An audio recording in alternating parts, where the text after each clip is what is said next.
Hello, welcome to the Real Behind the Realtor interview series. Today, I have the pleasure of interviewing my friend Camille. So, without further ado, let me bring her in. Hi, Miss Camille. Hello. How are you? Good, how are you? I am great. I'm so excited to have you. Thanks so much for joining me. Thanks for having me. I Of appreciate it. course. So, I do kind of a two-part section of the interview. I do more about you and your business, and then I'll do kind of some fun questions at the end. So, for people that don't know you, tell me a little bit about yourself and how you ended up in Lancaster County.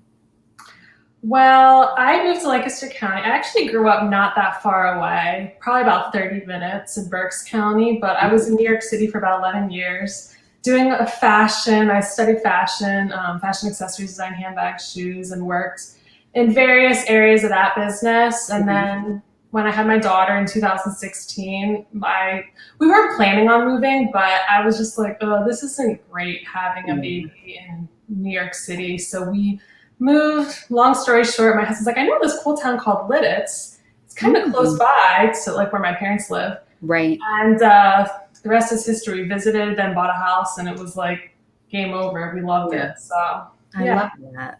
That's exciting. Do you feel like Lidditz does have some sort of similarities to city life? It's very different, Okay. but it was an easy transition for me because I was used to walking everywhere. I Okay. went a long time without driving a car. That's a good point. And yeah, and it was an easy transition because I was living in town and I was able to walk around and still do some things, Yeah. still walk to restaurants and shops and things like Right. that. So that was really nice. Nice. That is a Yeah, great selling point about Lidditz and any small town. So I love that. yeah.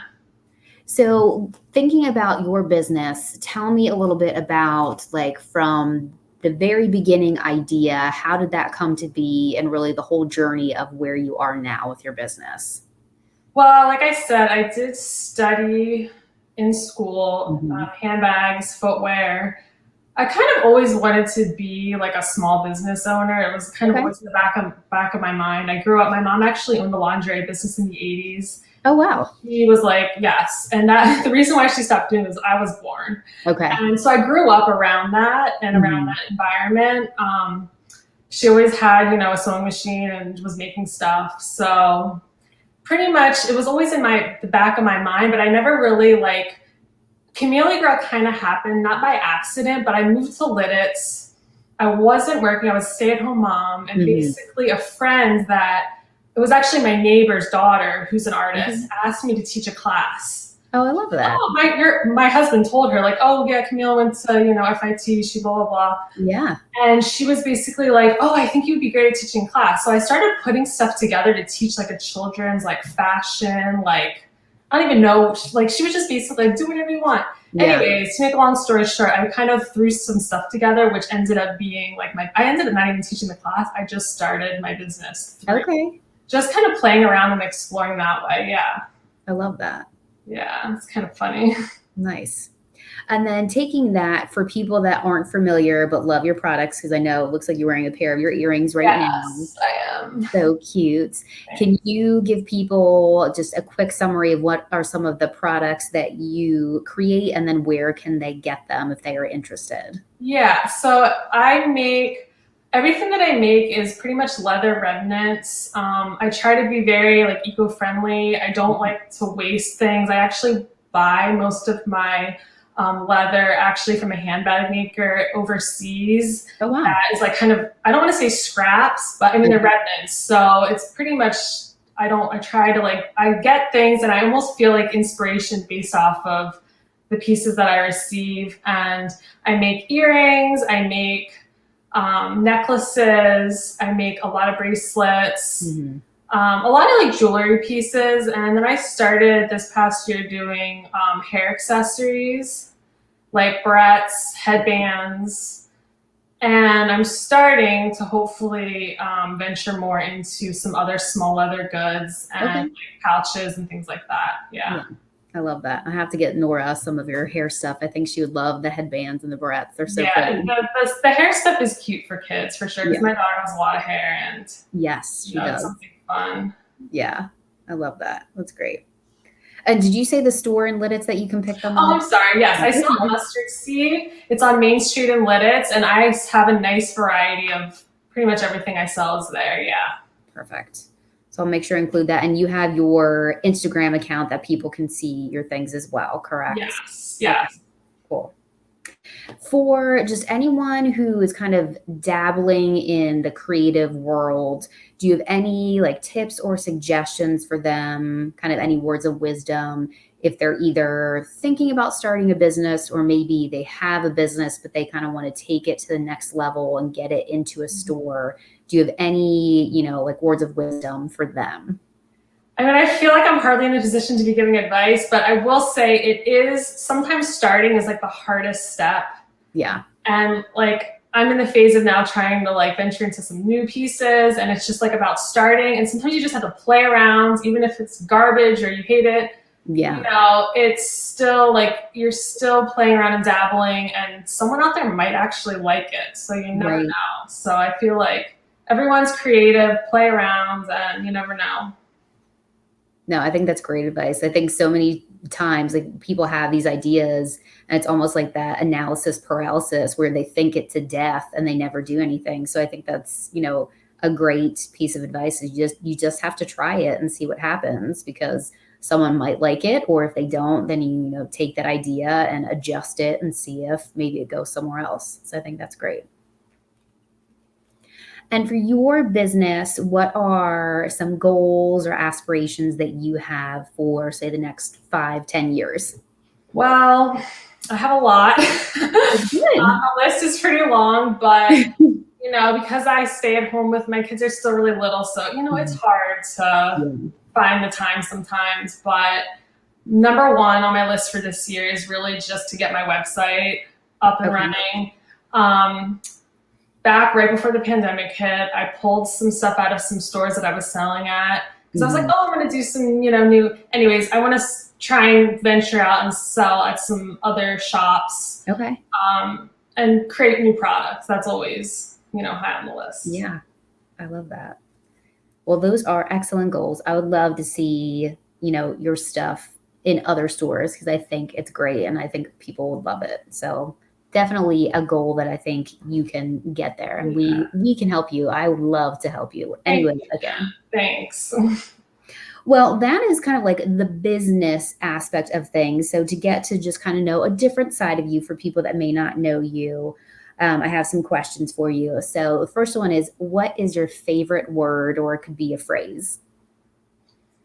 It's not inspirational, but I'll say that it is chocolate, because I love chocolate. I'm serious. I have to have chocolate at least once a day. I love it. That's okay. I love that. I usually do too. What is something that makes you smile? Do you know what's funny is earlier today, my kids were playing. They were playing so well together. I think right now in my life, like just them getting along and you can probably relate to this, right? Like peace between them and them like happy together. Yes, that brings pure joy and a smile on my face. Yep, I feel you there. Yes, I definitely do. And what sound or noise do you love? Going back to that, probably the absence of sound. That's not really answering your question, but just nothingness. Yeah. Peace. Yeah. No, I totally get that. Like Zen yoga music. Like my husband does Reiki, so maybe like some of that. Like he does Reiki on me. He plays this great music. I don't even know where he finds it. But yeah. Yeah. No, I especially think with the kids, it's like silence can either be really nice. That is true. That's really terrifying. It's like both ends of the spectrum. So I understand. It's like if it's a certain time of day, I'm like, okay, it should be silent, quiet. But other times I'm like, okay, what's going on?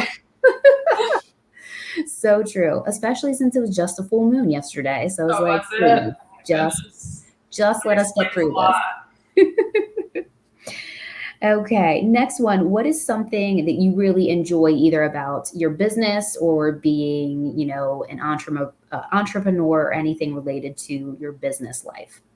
Um, I would say, and unfortunately I haven't been able to do it because of the pandemic, but hopefully Mhm. like these next couple months it'll be different, is getting out, doing shows or pop-ups and just like meeting Yeah. people and chatting with people and hearing other people's stories, and then also hearing their feedback about my product, and then coming back and, someone says, oh, make that such and such earring, and I do that, Yeah. that's what I like. I like the people for Yeah. sure. Yeah. I'm sure definitely, missing that interaction, it's taken, a part of your business away. So yeah, Definitely. I hope that as we roll into the summer that you'll be able to get back into that. That would be great. Yeah. And then if you had the option that you could try any other profession, what is another career or job that you would like to try? That's a good question.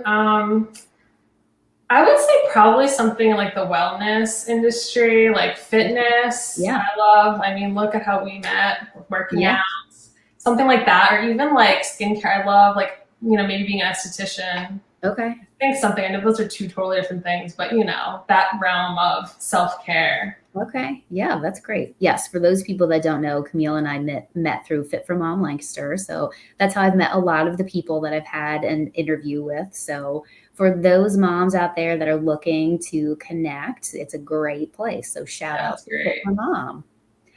And oh, this is a good one. So thinking about either just 2020 as a whole or life in kind of the midst of the pandemic, what are some of the biggest takeaways or lessons that you have learned? Yeah, wow. All the lessons that everyone's learned. It's crazy the year that Yeah. we've had.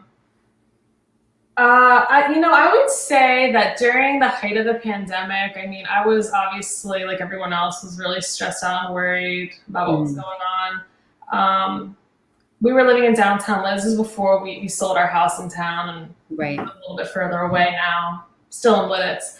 But we were living right in town, and the one thing that we did every single day, me and the kids, was walk to, we called it our duck spot. Oh, And it wasn't in the park. We couldn't really go to the park because they had it taped off. okay. They had it taped off, and my son was still really little. So he like didn't really understand. So I had to take them somewhere else to our Mhm. duck spot. And we basically go there every day, sometimes twice a day, walk there, look at the ducks, feed the ducks. And we Okay. kind of saw the evolution of them from like we saw a nest and then the eggs, and then how they like kind of grew up from Aw. like little tiny babies to, I mean, I don't know Mhm. like the technical names of ducks, but to like teenage ducks, and like, then, you know what I mean? Like, I feel like we never would have seen any of that if Right. it wasn't for the pandemic. Like, who's Yeah. like looking at ducks all day long?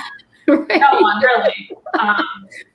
So I feel like that's kind of the silver lining of the in my, like, when I look back on it, I feel like 20 years from now, I feel like the time spent with the kids, like if I had to pick, because there was a lot of horrible things, but I Yeah. feel like the one good thing, I'm just like, I have all these sweet pictures of just like us with the ducks, hanging Okay. out with the ducks. So That's so cute. No, I love that. I think that really, talks to, people slowing down and just really appreciating, the things around us, like you said, that you probably wouldn't have taken the and time. nature, because I'm a city person at heart. I'm not Right. the type of person that's like gonna go like in the wilderness and like let's do, but it kind of forced me, and it was kind of great. That Yeah. was the one good thing. Yeah, definitely. Yeah. No, I love that. I think that's great that, you took advantage of the time that you had and made the best of it. And like you said, saw this really cool experience of the evolution of the ducks. So I think that's awesome. It's so cute. Yeah, it was fun. It's great. Well, that was my last question, but I loved learning about, you and your business.